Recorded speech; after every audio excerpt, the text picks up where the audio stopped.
Hello, everybody, and welcome back to Odin's movie vlog. I am the critic who is a cynic. Hope you're doing well. And today, as I'm waiting for the box office numbers to update, the big story of the weekend, the movie that I'll be focusing on for this channel, the full box office breakdown will, of course, still be over on the Geeks and Gamers channel, and that video will be made as soon as all the numbers have updated. But Invisible Man is the big story of the weekend because this movie is already profitable. And I know that a lot of people were very angry and upset with my last video where I talked about this movie, saying that it was possibly woke. And again, the fact that I even said possibly woke seemed to tick enough people off and to trigger enough people to spam in the comments saying, "Meh, it's not woke, meh." And they apparently didn't see the title where I said possibly, and they obviously didn't watch the video where I said I honestly don't know because I have not seen the movie. All I can really speak to is how they are promoting it. And I still do stand by that point that the movie is supposed to be about the Invisible Man. They're obviously using that title of the original story, of the classic Universal story, and they are instead focusing on the female character instead of the male character. And to me, I think that there might be political motivations behind that. Now, I have not seen the film, so I don't know if it tries to push anything, especially since the character's relationship with the Invisible Man is an abusive relationship prior to anything else really happening. You know, at least when you had other films like Hollow Man, that was definitely a version of this story. It was because of the chemicals. It was because of everything that was going on with that character becoming invisible that drove the person insane. I don't know if that happens in this movie. I have not seen this movie yet, but all I can do is speak to the fact that this movie is so far a box office hit, making expected to make $29 million here domestically and expected to make even more overseas as well. In fact, based on the numbers that I'm getting from places like Deadline.com and other sources, it is expected to make $49.2 million worldwide this weekend, which may not seem like a whole lot, but keep in mind that this was made for a very, very small budget. It was made for only $9 million, which means the entire cost with marketing was around 13.5. This film already after opening weekend worldwide has made $16 million in net profit. It's gotten very good word of mouth. It's gotten very good reviews, even from people that I trust. I know that people have said that the flaws to it aren't anything because of politics or anything to that effect, but are more due to the fact that the film has a very slow start or very,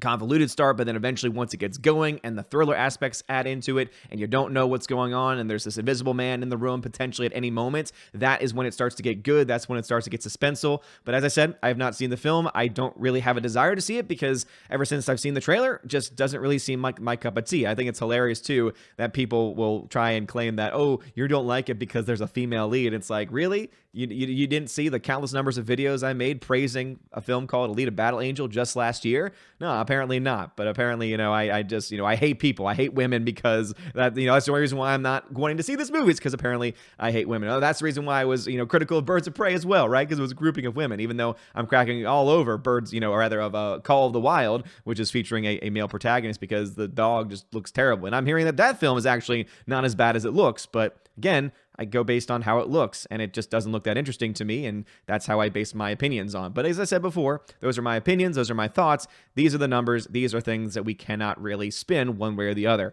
And making $16 million in net gain profit after your opening weekend is very good. Now, I think this is going to end up doing, again, this is a Universal film. Remember, it was not long ago that Universal was trying to make this dark universe that was based on all of these classic horror stories or based on all these classic characters like the Invisible Man or the werewolf or the Dracula, etc., or the Mummy, etc. They were trying to make this new universe. I remember when the big film, The Mummy, came out and it introduced us to even Dr. Frankenstein and all these other things. And they had that picture, right, of all the characters and all the movies that they wanted to do. And then The Mummy bombed. The Mummy didn't do well, and everything just fell apart from there. The dark universe just went away.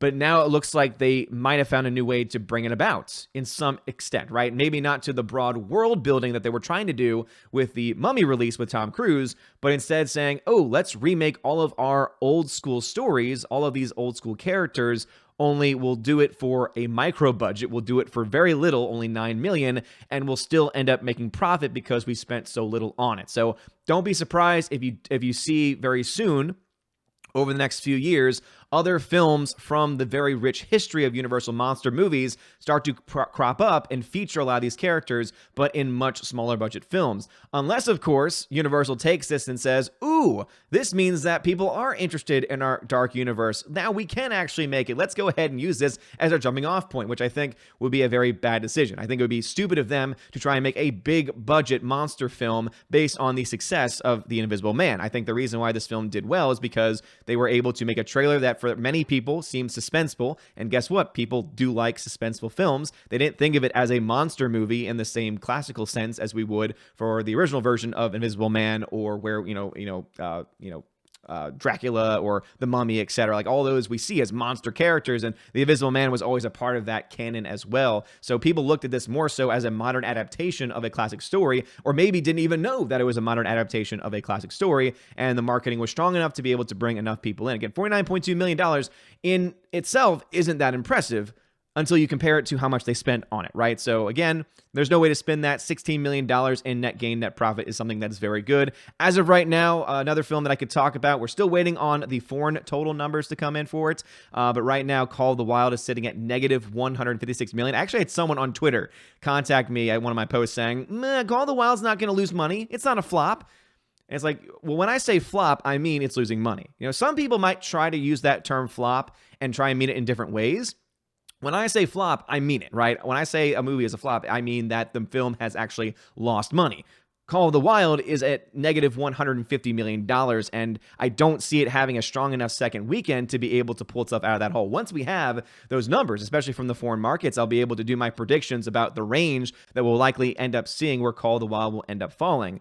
But you're looking at, if you're already at negative 156, you're looking at the very least a $50 million loss, at the very least. And I think it could possibly be even higher at that point in time. Now, some people might look at this chart saying, wait a minute, Sonic's in the negative. Well, that's because we do have the domestic numbers for this weekend for Sonic, but we don't have the foreign totals in yet. And as I said, my prediction was that by when we have the foreign totals in, the film will have made at least $240 million or so worldwide. And as you can see, by that point, it will likely be starting to go into the positive territory.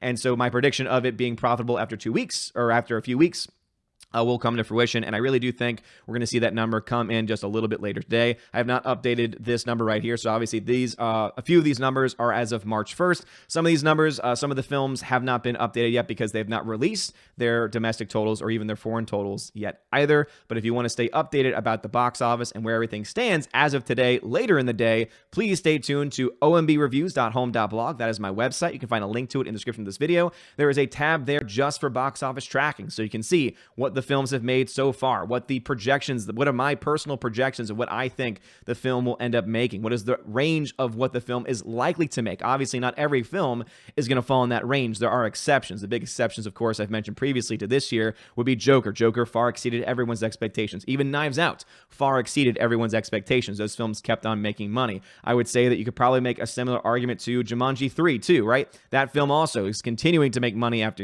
money weekend after weekend. And so I think that film could also end up falling out of my range as well, because when a film is able to perform week to week and have less than 50% drop-offs every single week and make multiple millions every weekend, not just domestically but overseas, well, then it's probably going to, exceed most forecast models. But anyway, that's all I can really give you as far as new releases are concerned. Invisible Man, it is a hit.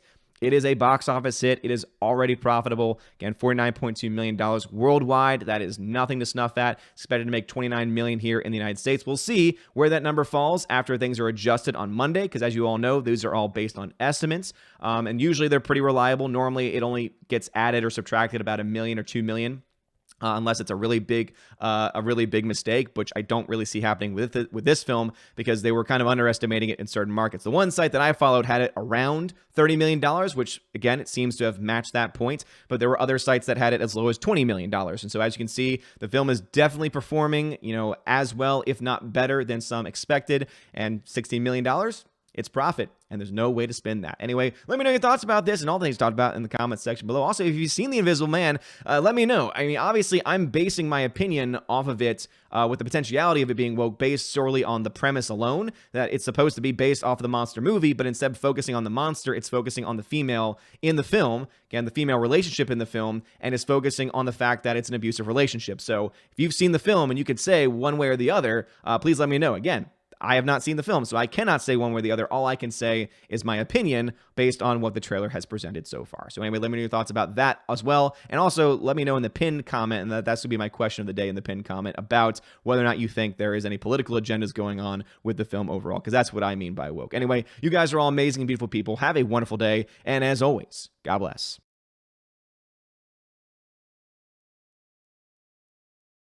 And now to give a shout out to my February Patreon and Subscribestar members: animation commentator Brian P., Dion, David Brobrizik. Please let me know if I need to repronounce that name. Divex, Elizabeth M., Enrique Evangelista, Father Christopher Miller, Frank the Tank and the Shawhan Weird Dog Clan, Harold Francis, The Hunky Chunky Funky Monkey, Inflamed Wood, It's a Trap Productions, Jason Clark, Jeffrey Toon, Jeffrey Lebowski, JJ Jonathan Jerembeck, Kenneth Cameo, Lady T, Mad Mitch Dunaway, Mr. Peabody and his evil twin with the beautiful hair, Orange Hat Reviews, Outpost Dyer, Perpetual Punster, Riff Magos, Rosetta Allen, Steve Glasker, Teresa Martin, Theodore Bendon, The DJD Show, and Tina B. And over on Subscribestar, Robert Revo, Larry, Mr. Roy, Glinzer, G2Cool99, Darkstar57, Alice McCarthy, US 888209 Fast, Dean Heiss, Hild Francis, J. Rod the Beer Guru, Nebanon G. Adams, and ZK Man. Then a shout out to Riff Racer Request and Sir Lance Elato and Mike Jackson. You rock. Thank you very much for being my Patreon Subscribestar members for the month of February. And if anyone else decides to join, at the next couple of days or so, I will add you into this list as well. You guys freaking rock. Have a wonderful one. And as always, God bless.